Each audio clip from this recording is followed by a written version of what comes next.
People are getting screwed right now, and there's a lot of panic in the market. And what I see going on is an overreaction to the stock market pulling back a little bit. I'm going to address the facts in this video, and although I am hedging my positions, I am still very bullish for 2025, and my viewpoint has not changed much, if at all. If you shifted from bullish to panic mode, I'm going to present you the facts and how the market is actually playing out and why it's playing out this way. And most importantly, I'm going to protect you from the market's animal spirits and protect you from yourself from making a bad decision. Now look, humans are much more sensitive to pain than they are to enjoying pleasure, especially when it comes to emotional and financial contexts. Now check this out. The US payroll grew by 256,000 in December, much more than expected, and the unemployment rate falls to 4.1%. Now, this is the monthly job creation in the US over the past 2 years. Now, tell me, does this look bad? Because to me, it is very solid numbers. And in fact, it's so solid, we're seeing a weird catch-22 situation happening in the market because these numbers, and this is another chart of the US unemployment rate, these numbers are in fact so low and so good. The catch-22 effect that we're getting is that because the trend in unemployment rates is so good and the economy is so hot, the Federal Reserve, they have decided, or basically the chances of them actually lowering interest rates has decreased. And the market understands that. So this is a really weird situation where because the economy is doing good, interest rates have to go up. And when interest rates go up, stocks become less attractive. So this good news in the market and all this good data that we're getting is actually a negative for the stock market. And because the economy is doing well, the Fed won't cut rates and the 10-year is likely to hit 5% and maybe a little bit higher. Tim Seymour on Fast Money put the current volatile situation in very great perspective. So I want you to watch this quick 90-second clip. Do all these moves set the stage for even more volatility to come? Tim. They do, but volatility isn't necessarily have to be bad and doesn't necessarily have to derail what's been one of the greatest two-year bull markets of all time. My view is that this week was all about central banks. It was all about yields blowing out around the world. I mean, look what happened in the gilt market. I know most people don't. So I'll just say, if you look at Japanese yields, they've moved even faster than U.S. yields, and they are breaking to significantly higher levels, at least relative to themselves. What we learned this week in Fed minutes was that the Fed, in their last meeting, was very much on hold. What we heard from the St. Louis Fed is that effectively since September, his view is the world has changed. This is a new voting member of the FOMC, and that it's very clear within the Fed that is so data dependent that, look, if anything, we're now out to March at best on a cut. And yes, that's what the market is digesting. It's been a lose-lose market for equities and bonds over the last 5 weeks. We haven't done this since back to 2023, but it feels a lot like the early stages of when the Fed was telegraphing that they were hiking. We're not getting anything close to that. Of course, that was historic in terms of what they did in the end of 21 into 22 and 23.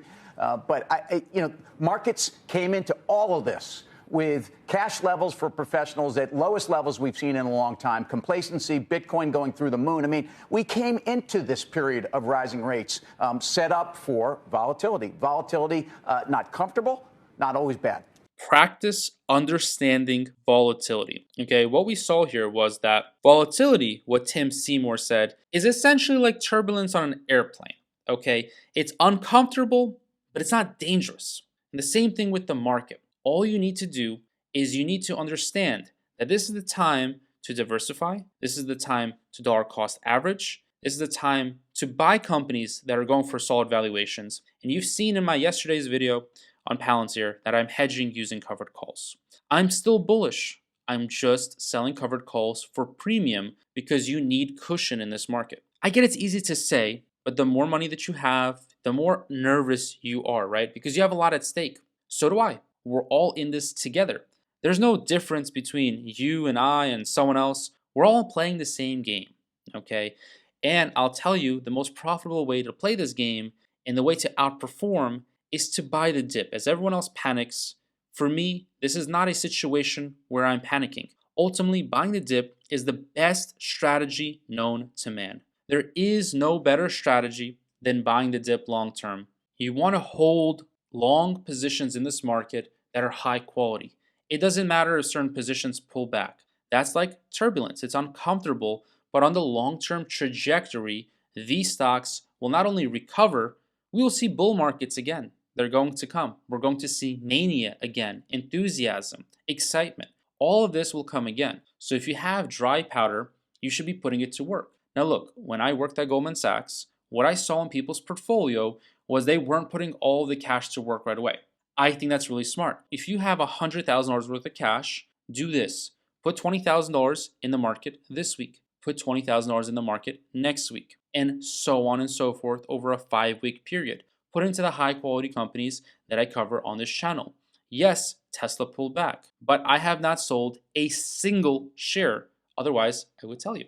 Okay? I haven't sold a single share. I'm still holding over $1 million in Tesla. I'm still holding all my Palantir. Yes, AMD has fallen and I'm negative on my position. Am I concerned? Not at all, because I'm running covered calls and I'm creating margin and cushion for myself. So I have a margin of safety. So as the stock market pulls back, let's say that it pulled back, it hasn't even pulled back. We're actually pretty flat. Just certain stocks have scared people. But let's say the market pulls back 5% in a month, okay? In most situations, I actually perform very well in bear markets. So I encourage the market to fall back because I'm getting better prices. As everyone else panics and thinks that I've lost all this money, the fact of the matter is it's a short-term paper loss. I continue to hold, everyone else sells, I buy more with cash flow, and then I get more upside when the market does go up. It's the best of both worlds. I need to say this one thing. When in doubt, zoom out and understand from the bird eye's perspective. Are we still in a good economy?